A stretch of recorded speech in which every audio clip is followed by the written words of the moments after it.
ஆஃபீஸ்ல ஒரே பாலிடிக்ஸ் முடியல, வளர்றதே முடியல. ஒரே பாலிடிக்ஸ் பண்றாங்கன்னு. அப்போ ஒவ்வொரு துறையிலயும் அங்க வளர்றதுக்கே பாலிடிக்ஸ் பண்றாங்கன்னா, அப்போ பாலிடிக்ஸ்ல எந்த அளவுக்கு பாலிடிக்ஸ் பாலிடிக்ஸ் இருக்கும் இருக்கும். அப்படிங்கிற ஒரு கேள்வி இருக்கு. கரெக்ட். அப்போ அந்த அரசியல்ல எவ்வளோ அரசியல கடந்து இந்த இடத்துக்கு வந்திருக்கீங்க? என்ன ஆமா, விஷயங்கள்லாம் ஆமா. சமாளிச்சீங்க? அதாவது ஆ ஆஃபீஸ்லலாம் நடக்கிறது பாலிடிக்ஸ். பாலிடிக்ஸ்க்குள்ள நடக்கிறது பாலிட்ரிக்ஸ். ஓகே. அதுதான். அப்படிதான் அத பார்க்கணும். நீங்க இந்த அரசியல்ல வந்து கடுமையான அதாவது அரசியல்ங்கிறது அரசியல் தளங்கிறது 2 தான் அதுல. 1 சதுரங்கம். அதுல சாணக்கியத்தனம் வேணும். 2 கடுமையான போட்டி, பொச்சரிப்பு.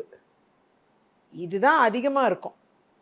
ஆனா அரசியல் தளத்துக்கு நாம வர்றதுக்கு ஒரு உன்னத காரணம் இருக்கு. ம். மக்கள் பணியாற்றுவதற்கு தான் அரசியல் தளத்துக்கு வரோம். ஆனா அதே நேரம் அவங்களோட பயணத்துல அவங்க எதிர்கொள்ற போட்டியும், ஆ தளத்துடைய தன்மையும் வந்து அவங்கள இன்னும் கடுமையான மனிதர்களா மாற்றி மாற்றி அமைக்குது. ம்.